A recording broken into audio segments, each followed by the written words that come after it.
Looking for a fun way to win up to 25 times your money this basketball season? Test your skills on Prize Picks, the most exciting way to play daily fantasy sports.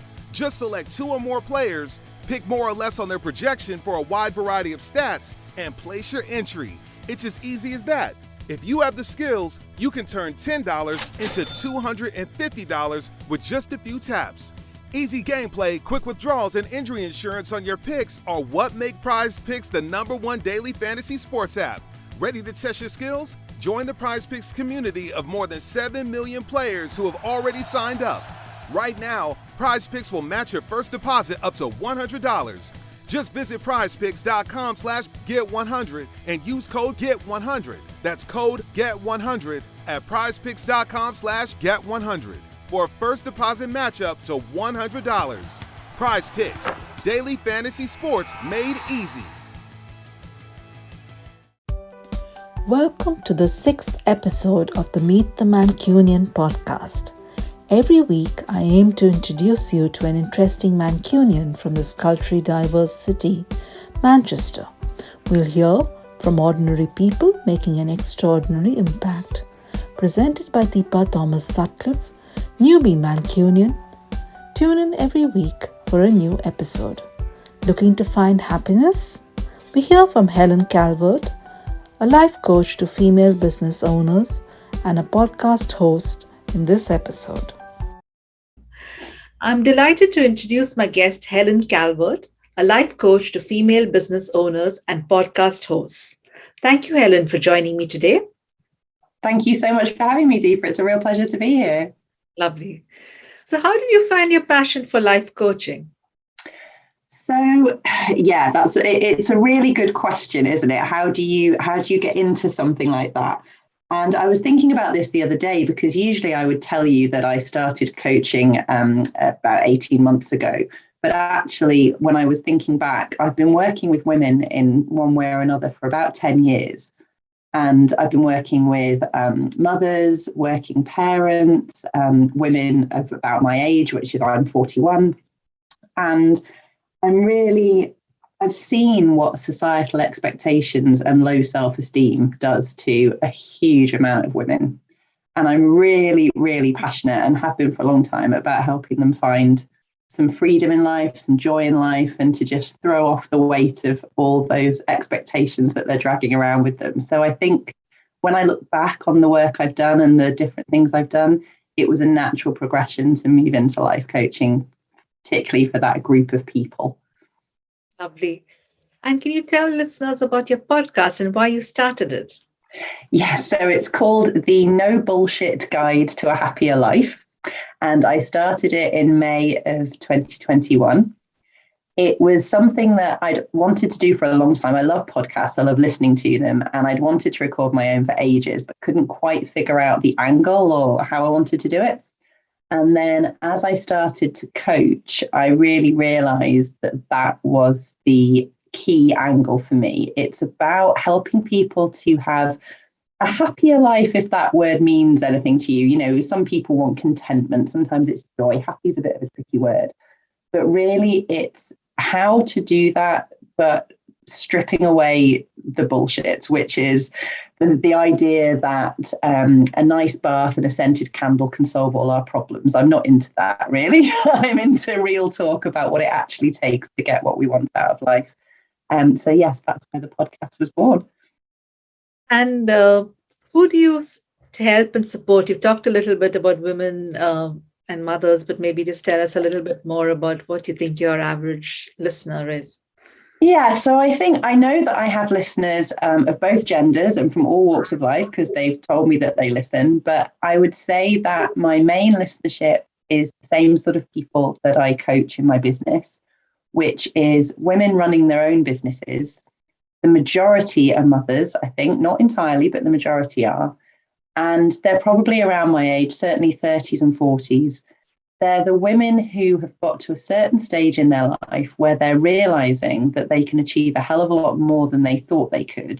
But they're also realizing that they're carrying around a lot of baggage, as we all are. And they want more, but they're not entirely sure how to get it.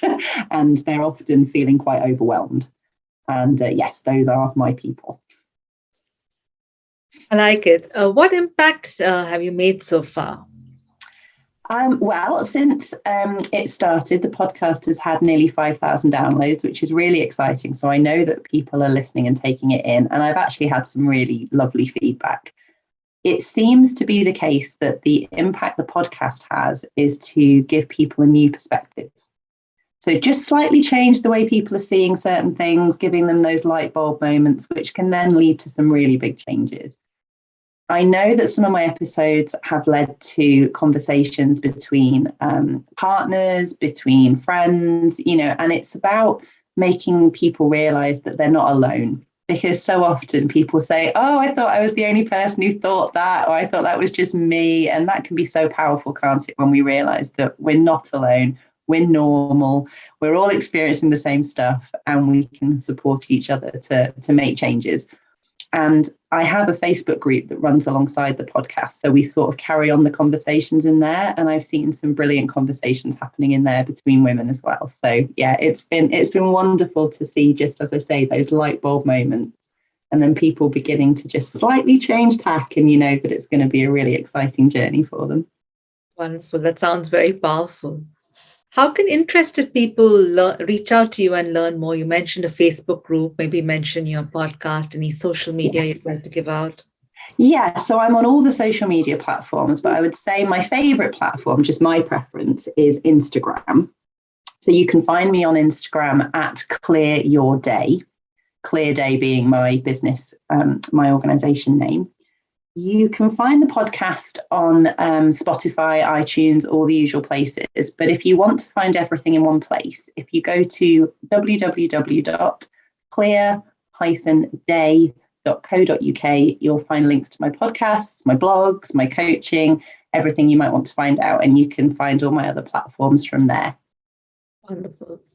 And what advice would you have for people maybe looking to start a similar movement in their local community, maybe in another part of the world? Yeah, so with podcasting, what I did was I bought a good microphone. I have a lovely snowball mic, which I'm very fond of. And that's pretty much all I did, because then I got a producer. And I love my producer, Lisa Curtis of LVC Projects. So that would be my advice. I know a lot of people do it by themselves, and I think it's fantastic because there's a lot of tech involved. But yeah, for me, I knew I didn't have the time to do it properly without having a producer at my back. So that's my top tip for podcasting. When it comes to supporting women, I would say that my top advice would be we all need to keep being honest with each other. The more we reveal to each other about the actual realities of what we're all experiencing, the more other people then open up about their realities, and we realize we're all in the same boat. It's really important to do that, and not just trying to be conforming to the societal norms all the time. So let's normalize freedom and joy. That would be my my battle cry. I love it. So thank you, Helen. Now I'm going to switch tracks and take you to my signature questions, which I ask all my guests. So my first question to you is, what do you love the most about Manchester?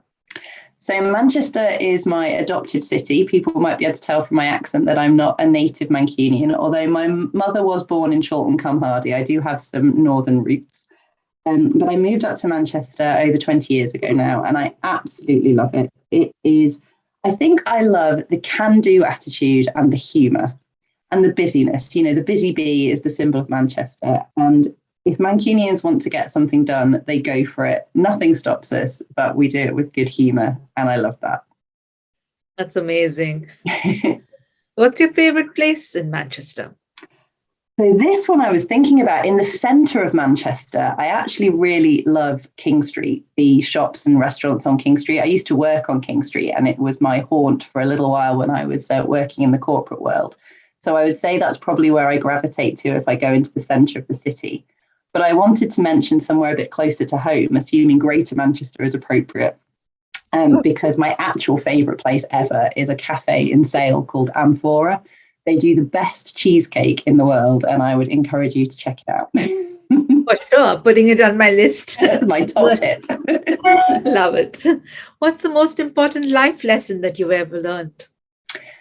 So I would say the most important thing I have learned is that it might sound obvious, but I don't think we always take it in. You are the only person that you will spend every second of your life with, if that makes sense. That might sound a little bit odd, but you're not going to spend every single second of your life with anyone other than yourself. So the most important thing is to be your own best friend, because it's a very long and difficult life if you're spending it with someone who's constantly criticizing you.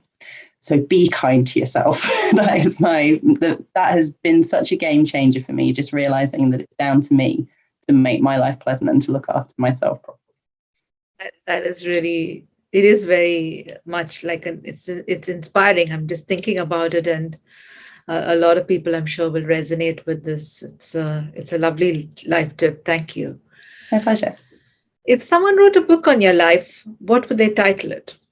I think, honestly, they would title it the same as my podcast, The No Bullshit Guide to a Happier Life. I have been through plenty of BS myself, as we all have. I've been through all kinds of stuff, and I'm not saying by any means I have all the answers, but I feel like I've learned some things that I'm very happy and enthusiastic to pass on. And I'm really keen to keep learning from other inspiring people. But yeah, I think that would probably be the most appropriate title. I love it. Helen, thank you for talking to me and my listeners. Thank you all for listening. I hope you enjoyed the 6th episode of the Meet the Mancunian podcast. Tune in every week for a new episode. Thank you again, Helen. Thank you so much, Deepa. It's been a real pleasure. Thank you.